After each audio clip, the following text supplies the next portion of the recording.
प्रतिबोधिता भगवता नारायणेन स्वयं व्यासेन ग्रहीतां पुराणमुनिना मध्ये महाभारतम्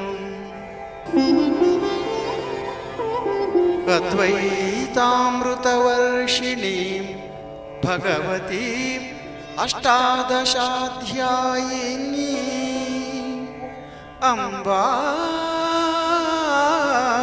त्वामनुसन्दधामि भगवद्गीते भवद्वेषिणी भगवद्गीते भवद्वेषिणी.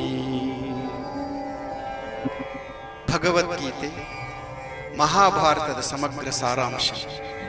ಭಕ್ತನಾದ ಅರ್ಜುನನಿಗೆ ಒಸಗಿದ ಉಪದೇಶವೇ ಗೀತಾ ಸಾರಾಂಶ. ಭಾರತ ಯುದ್ಧವು ಜರುಗಬಾರದೆಂದು ಸರ್ವ ವಿಧಗಳ ಭಗವಾನನು ಪ್ರಯತ್ನಿಸಿದನು. ಆದರೆ ಆ ಮಹಾನುಭಾವನ ಪ್ರಯತ್ನಗಳು ವ್ಯರ್ಥವಾದವು. ತದನಂತರ ಶ್ರೀಕೃಷ್ಣನು ಪಾರ್ಥನಿಗೆ ಸಾರಥಿಯಾಗಿ ನಿಂತನು.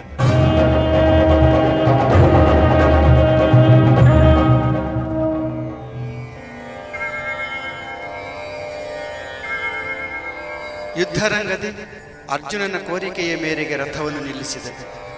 ಅರ್ಜುನನು ಉಭಯ ಸೈನ್ಯಗಳಲ್ಲಿನ ತಂದೆಯರನ್ನು, ಗುರುಗಳನ್ನು, ಸೋದರ ಮಾವಂದಿರನ್ನು, ಸೋದರರನ್ನು, ಮೊಮ್ಮಕ್ಕಳನ್ನು, ಮಿತ್ರರನ್ನು ನೋಡಿ ಹೃದಯ ಸ್ಪಂದಿಸಿ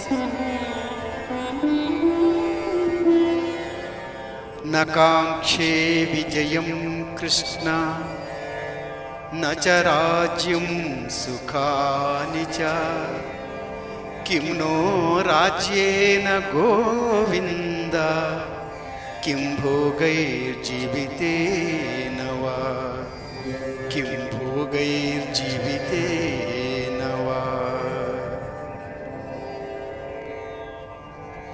ಸ್ವಜನವನ್ನು ಕೊಲ್ಲಲು ಇಷ್ಟಪಡದೆ ನನಗೆ ವಿಜಯವೂ ಬೇಡ, ರಾಜ್ಯ ಸುಖವೂ ಬೇಡ ಎಂದು ಧನುರ್ಬಾಣಗಳನ್ನು ಕೆಳಗಿಟ್ಟನು.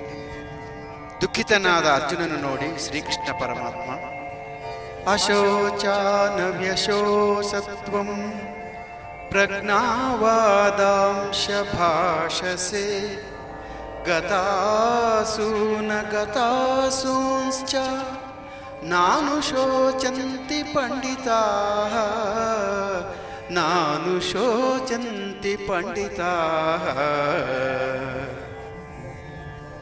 ದುಃಖಿಸಬಾರದವರನ್ನು ಕುರಿತು ದುಃಖಿಸುವುದು ಅನುಚಿತವು. ಆತ್ಮಾನಾತ್ಮ ವಿವೇಕರು ಅನಿತ್ಯಗಳಾದ ಶರೀರಗಳನ್ನು ಕುರಿತಾಗಲಿ, ನಿತ್ಯಗಳು ಶಾಶ್ವತಗಳು ಆದ ಆತ್ಮಗಳನ್ನು ಕುರಿತಾಗಲಿ ದುಃಖ ಪಡಬಾರದು.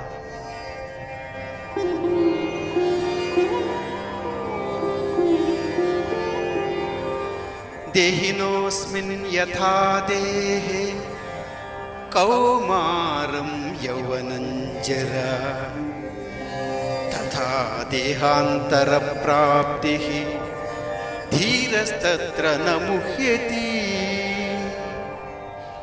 ಜೀವಿಗೆ ದೇಹದಲ್ಲಿ ಬಾಲ್ಯವೂ ಯೌವನವೂ ಮುದಿತನವೂ ಹೇಗೋ ಮತ್ತೊಂದು ದೇಹವನ್ನು ಪಡೆಯಲು ಕೂಡ ಹಾಗೆ. ಆದ್ದರಿಂದ ಈ ವಿಷಯದಲ್ಲಿ ಧೀರರು ಮೋಹವನ್ನು ಹೊಂದಲಾರರು.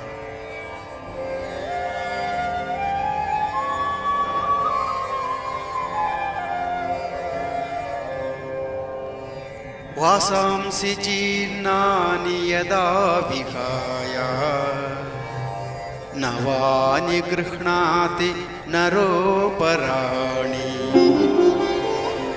ತಥಾ ಶರೀರಾಣಿ ವಿಹಾಯ ಜೀರ್ಣ ಅನ್ಯಾನಿ ಸಂಯಾತಿ ನವಾನಿ ದೇಹೇ. ಮನುಷ್ಯನು ಹೇಗೆ ಹರಿದ ವಸ್ತ್ರವನ್ನು ತ್ಯಜಿಸಿ ನೂತನ ವಸ್ತ್ರವನ್ನು ಧರಿಸುವನು, ಹಾಗೆ ಆತ್ಮವು ಜೀರ್ಣವಾದ ಶರೀರವನ್ನು ತ್ಯಜಿಸಿ ಹೊಸ ಶರೀರವನ್ನು ಪಡೆಯಲಿದೆ.